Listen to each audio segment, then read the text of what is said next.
নমস্কার, বিনোদিনী রান্নাতে সবাইকে স্বাগত। আজকে দেখাবো মোমো তৈরি করা, কিভাবে আমরা মোমোটা বানাচ্ছি। যেসব উপকরণগুলো লাগে তার মধ্যে দেখিয়ে দিচ্ছি। এটা মাংসের কিমা লাগে, চিকেন অর্থাৎ চিকেন কিমা, পেঁয়াজ, ধনেপাতা, টমেটো, তারপরে আদা, রসুন, গাজর, কাঁচা লঙ্কা, এই সবই কুচো কুচো করে কেটে নিতে হবে। মানে খুবই যতটা সম্ভব ছোট ছোট করে কুচো করে নিতে হবে। আচ্ছা, তারপরে আমরা ময়দা দিয়ে একটা ডো বানিয়ে নেব। আচ্ছা, ময়দাটা নিতে হবে যেমনটা পরিমাণ আপনারা চাইছেন মোমো তৈরি করতে, যতটা পরিমাণ ঠিক ততটা পরিমাণই নেবেন। এরপর একটা পাত্রে সমস্ত যে উপকরণগুলো নিয়েছি একসঙ্গে মিশিয়ে নিয়ে সেটাকে ম্যারিনেট করতে হবে। তো আস্তে আস্তে আমরা উপকরণগুলো দিয়ে দিচ্ছি। চিকেন দিলাম, পেঁয়াজ কুচো দিলাম, কাঁচা লঙ্কা, তারপরে আদা কুচো, রসুন, গাজর, টমেটো, ধনেপাতা, সমস্তটাই কিন্তু ওই উপকরণটা একসঙ্গে একটা বড় পাত্রে মিশিয়ে নিচ্ছি। এরপর একটু লবণ দিয়ে দেবো আমরা। লবণ দিয়ে ভালো করে মাখিয়ে তারপর একটু দেবো ভিনিগার, ভালো করে মাখিয়ে নিতে হবে। মাখিয়ে নিয়ে কিন্তু আরেকটু হলেও কিন্তু মানে মানে ভিনিগারটা আপনারা পরিমাণ মতো দেবেন, ঠিক আছে।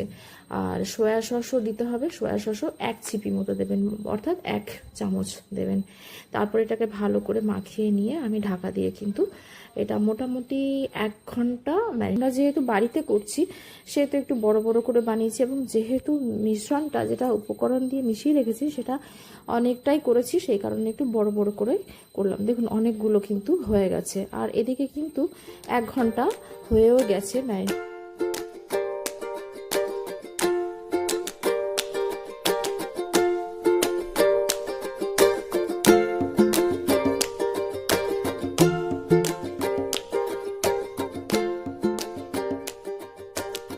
তারপর কি করলাম, তারপরে দেখবেন কড়াইয়ের মধ্যে আমি একটু জল নিয়ে নিয়েছি।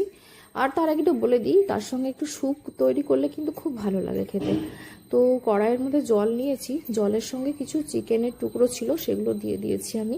দিয়ে লবণ দিয়ে জলটাকে তলাতে ফোটাতে দিয়েছি। এই যে একটা স্টিলের ঝাঁঝরি মতো নিয়েছি না, তার নিচে কড়াইয়ে রয়েছে, সেখানে স্যুপটাও হবে প্লাস আমার মোমোটাও স্টিম হয়ে যাবে।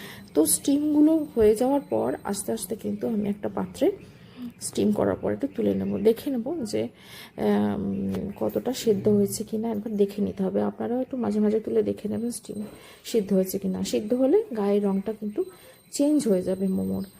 আর সাথে চাটনিও দিয়েছি। চাটনিটা কিন্তু আর একটা ভিডিও করে আপনাদেরকে দেখাবো, যেহেতু এই ভিডিওটা অনেকটা বড় হয়ে গেছে সে কারণে আর দেখালো না। ভালো লাগলে অবশ্যই লাইক করবেন।